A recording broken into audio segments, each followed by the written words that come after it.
Good morning, students. I am Kamal Nath again here with you to explain you the story, this part of the story that I had left last day, and with the same time, I will enjoy with you what was the left part of the story. Let us see here. So far, I remember, my dear, I had explained you up to paragraph 31 of your story, Homesickness. I am sure you all had learned, you should have understood online classes as well and through video as well.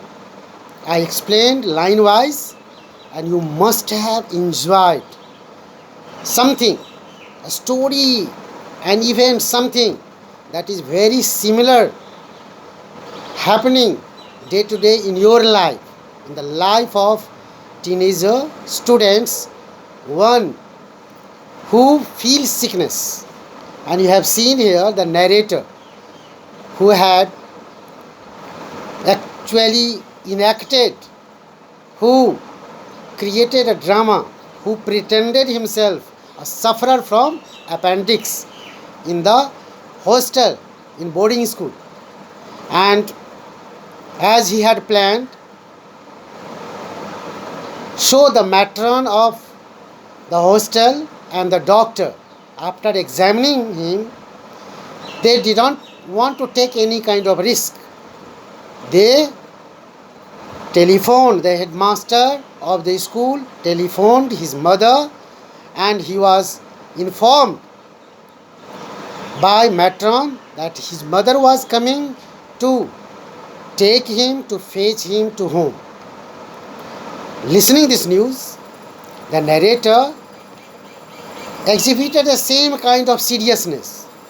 He did not show any excitement. He did not show any kind of happiness, because he would have been caught, his lie, his pretense.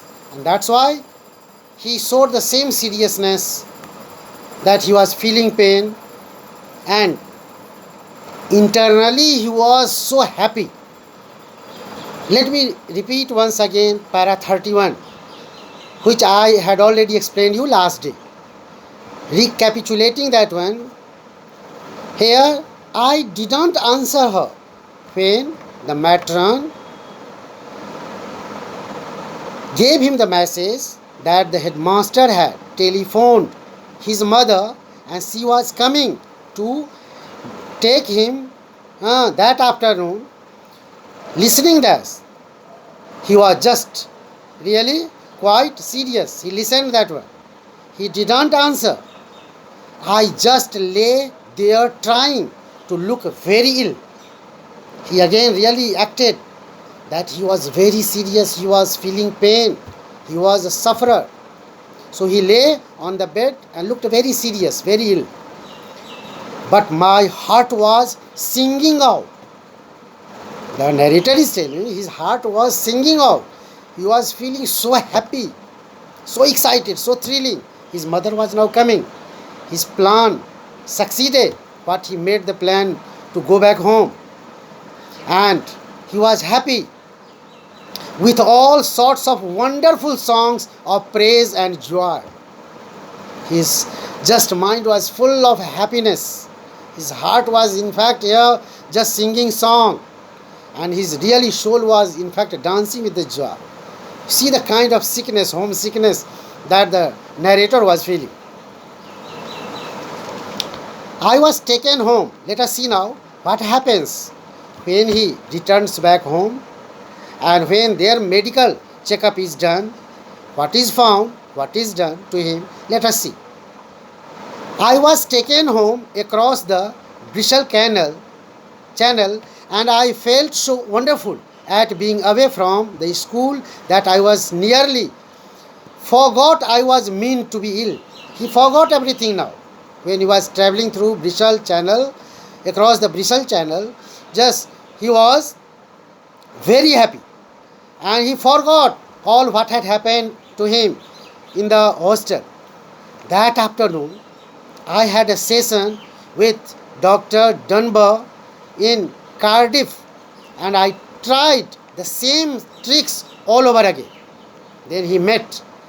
Doctor was called and he met Dr. Dunbar, Dr. Dunbar in Cardiff, and then he again tried the same tricks, same drama to create.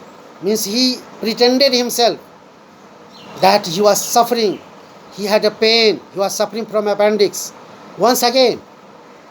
But Dr. Dunbar was far wiser and more skillful than either the matron or the school doctor. Now he knew this is not the doctor, this was not the doctor like the doctor in school or the matron who had checked him in the hostel. He's telling this doctor was different, wiser. After he had prodded my stomach, this doctor Dunbar also prodded him like this one. He checked, observed minutely his stomach, prodding the finger. After he had prodded my stomach and I had done my yelping routine. Yelping routine means crying routine, shouting. This had also become a routine like him. He was just shouting at the top of his voice whenever the part of the organ which he thought was near appendix was touched and poked. He started yelping, he started shouting, painful sound. He said to me, at that, the doctor said, Dr. Dunbar said, now you can get dressed again and seat yourself on that chair. The doctor instructed him to get himself dressed and sit on the chair. He himself sat down behind his desk and fixed at me with a penetrating but not unkindly eye. Now he saw that the doctor sat in front of him with fixed eyes on the narrator, keeping his eyes fixed on him like he was observing minutely his face. He was trying to read his inside psychology at that moment. What was happening, what thought was coming in his mind. So he was trying to read his face. But he was not unkindly. He was not unkindly. He was friendly, kindly. You are faking. The doctor said, you are faking, aren't you? He said. The doctor realized. Doctor asked him, you are telling lie. You are faking. You are telling lie. Aren't you? How do you know? I blurted out. At that, the narrator made cross questions, being like just he was really not satisfied with that question. He asked, how do you know that I am faking, I am telling lie? Because your stomach is soft and perfectly normal. He had checked already, he was a doctor. Very well he understood and diagnosed what was happening, what was the trouble and what the trouble was not.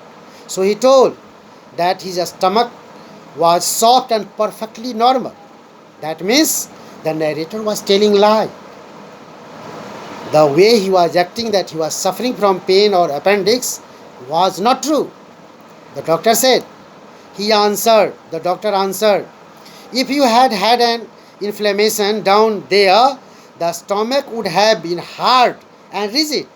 If there would have been really inflammation, then your stomach would have been hard and that would have been rigid. It's quite easy to tell. It is quite easy for me to tell that there is nothing here inside. You are quite normal, your stomach is normal, there is no appendix like such. I kept silent. The narrator is telling, he didn't tell anything. He didn't speak. He was silent now. I expect you are homesick, the doctor said now. The doctor concluded why he told a lie in school, why he was sent by the matron and the doctor, by the headmaster. He told that perhaps you are homesick, you are feeling homesick. The doctor told to the narrator. I nodded miserably, and when the doctor told him that he was feeling homesick, perhaps he was homesick, then he accepted. The narrator accepted, the writer accepted. And so he nodded his head miserably, that he was really just really right. Doctor was right. Everyone is at first, he said. You have to seek it out, and don't blame your mother for sending you away to boarding school. She insisted you were too young to go, but it was I who persuaded her. He then told that you have to remove this hair sickness out. You have to remove this hair weakness. Your mother was telling me in the beginning that you were too young not to send you in the hostel, in the boarding school. But I persuaded her. I made her confident. I made him ready. I persuaded her it was right. It was the right thing to do so. And I had only told her, suggested her to send you in the boarding school, in the hostel. Life is tough, and the sooner you learn how to cope with it, the better for you. Boy, my dear boy, life is full of troubles, full of hardships, full of challenges. Don't try to escape. Don't try to just divert from that. You have to accept. And that's why, so just soon you can accept that. As soon as you will accept that, feel that, this truth about the life, so will be better. And so will be easy for you to cope with it. Means you will be able to combat. You will be able to really tackle the problem, solve the problem, face the problem. So better you remove this idea from your mind, this sickness from your mind. That's better for you. What will you tell the school? I asked him, trembling. Now, as the secret was clear, disclosed, that he was telling lie, he was faking, he had told lie in school, and he had come back home telling lie. So now he asked the doctor, what will you tell the school now? Doctor, what will you inform the school about me?